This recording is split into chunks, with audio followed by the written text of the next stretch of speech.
ကိုယ့်ရဲ့ရည်သားဘယ်ရောက်နေလဲဆိုတော့သိဖို့ဒါလေးတစ်ခုပဲလိုပါတယ်ဒါလေးကတော့ Apple ရဲ့ Find My မှာအသုံးပြုလို့ရတဲ့ Smart Card Finder ဖြစ်ပါတယ်ဒါလေးက iOS သမားတွေပဲရမှာပါ Android သမားတွေလုံးဝအဆင်မပြေပါဘူးအဲ့တော့ iPhone ကင်နေဆိုရင်ဒီဗီဒီယိုဆက်ကြည့်လိုက်ပါ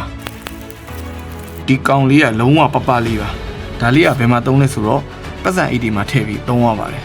ပတ်စံအိတ်ထဲမှာထည့်ထားလိုက်တယ်ဆိုရင်ဒါလေးဘယ်ရောက်နေလဲဆိုတော့ကိုကျွန်တော်တို့ Apple ရဲ့ Find My ကနေပြီးတော့မှသိရမှာဖြစ်ပါတယ်ဒီကောင်လေးက Sync Card နဲ့လည်းအလုံးမလုပ်ပါဘူး GPS နဲ့လည်းအလုံးမလုပ်ပါဘူးဖုန်းပေလည်းမထည့်ရပါဘူးဒါလေးကို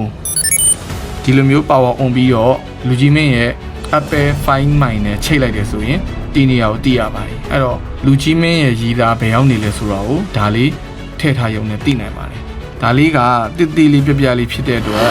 စိုင်ငယ်ထဲမှာထည့်မလားကားထဲမှာထည့်မလားပတ်စံအိတ်ထဲမှာထည့်မလားခီးဆောင်အိတ်ထဲမှာထည့်ပေးမလားကြိုက်တဲ့နေရာမှာထည့်ပေးလို့ရပါတယ်ဈေးနှုန်းက9500ကျပ်ပါဒီကောင်လေးရဲ့ဘက်ထရီကတစ်နှစ်ကျော်ခံပါတယ်အဲ့တော့ဒီတိတိလေးတစ်ခုကအများကြီးအသုံးဝင်မယ်လို့မျှော်လင့်ပါတယ်အဲ့တော့အသုံးပြုခြင်းနဲ့ဆိုရင်ဝယ်ခြင်းနဲ့ဆိုရင်ကျွန်တော်တို့ရဲ့ Happy GPS မြန်မာမှာလာရောက်ဝယ်ယူလို့ရပါတယ်ခင်ဗျာကျေးဇူးတင်ပါတယ်